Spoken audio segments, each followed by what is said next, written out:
আসসালামু আলাইকুম ওয়া রাহমাতুল্লাহি ওয়া বারাকাতুহু। হ্যালো বন্ধুরা, কেমন আছেন? অবশ্যই আল্লাহ পাক ভালো রাখবে, কেননা আল্লাহ পাক ভালো রাখার জন্য এই দুনিয়াতে আপনাকে আমাকে পাঠিয়েছে, একমাত্র আল্লাহ পাকের ইবাদত করার জন্য। তো বন্ধুরা, আপনাদের সামনে ভিডিওতে এসেছি, আমার পেজকে ফলো করবেন এবং শেয়ার, লাইক, কমেন্ট করবেন ও অপরকে দেখার সুযোগ করে দেবেন। তো যাই হোক বন্ধুরা, দেখতে পাচ্ছেন যে আল্লাহ পাকের ঘরে বর্তমানে আমি আছি। দেখতে পাচ্ছেন কত সুন্দর আল্লাহ পাকের ঘর। আপনাদেরকে আগে দেখিয়ে দিই, খুব অল্প সময়ের মধ্যে আপনাদেরকে বলছি বা গুরুত্বপূর্ণ দিয়ে শুনবেন, কেননা এটা আমাদের মরের পরের জিন্দগিতে কাজে লাগবে। যে আমাদেরকে এই দুনিয়া ছাড়তে হবে, ছাড়ার পরপরই এই কথাগুলো কাজে লাগবে। তো বন্ধুরা, কি যে আমাদেরকে এই দুনিয়া ছাড়তে হবে, ক্ষণস্থায়ী জিন্দগি, চিরস্থায়ী হলো আখেরাত। সে আখেরাতে আমাদেরকে জবাবদিহি করতে হবে যে এই দুনিয়াতে কি করেছো, কিভাবে দুনিয়াটাকে অতিবাহিত করেছো।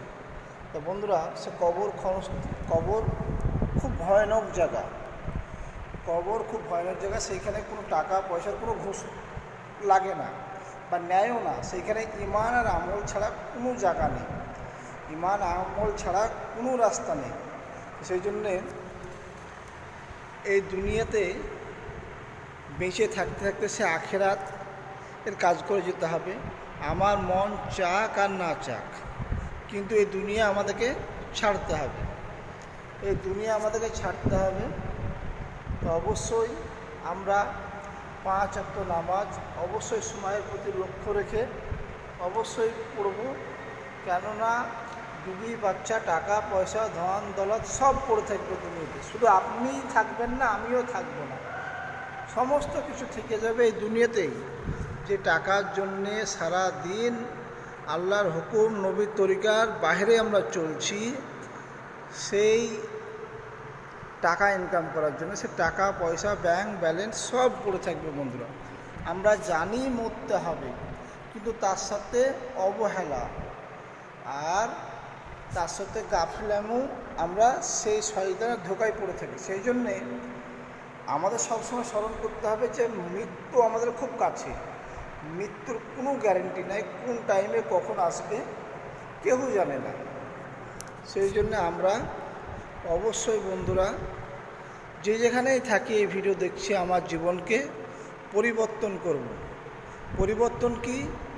যে আল্লাহ পাকের হুকুম, নবীর তরিকা অনুযায়ী আমাদের জীবনকে অতিবাহিত করব, কেননা আমাদের এই দুনিয়া ছাড়তে হবে। আমার মন চাক আর না চাক, কিন্তু আমাকে সে কঠিন কবরে, যেখানে অন্ধকার ঘর, পোকামাকড়ের ঘর, কীট পতঙ্গের ঘর, সেখানে আপনাকে আমাকে এই দুনিয়া ছেড়ে যেতে হবে।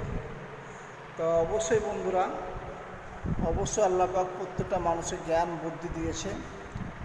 সময়ের প্রতি লক্ষ্য রেখে আমরা আল্লাহর ইবাদত করব, কেননা আমাদেরকে সেই গহীন কবরে, যেখানে কেউ থাকবে না, পুরো আমি অসহায়ভাবে থাকব, শুধু আমার সাথে হবে ঈমান আর আমল।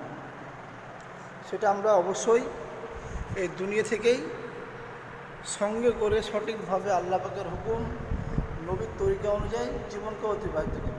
তো বন্ধুরা, ভালো থাকুন, সময় খুব অল্প। তো অবশ্যই আমরা সঠিকভাবে চলব। কবরে যাওয়ার আগে ঈমান আমলকে এই দুনিয়া থেকে বানিয়ে নিয়ে যাব, তাহলে কবরের কাছে ভালো ব্যবহার পাবো। আল্লাহ পাক অবশ্যই প্রত্যেকটা মানুষকেই ভালোবাসে। আসসালামু আলাইকুম ওয়া রাহমাতুল্লাহি ওয়া বারাকাতুহু।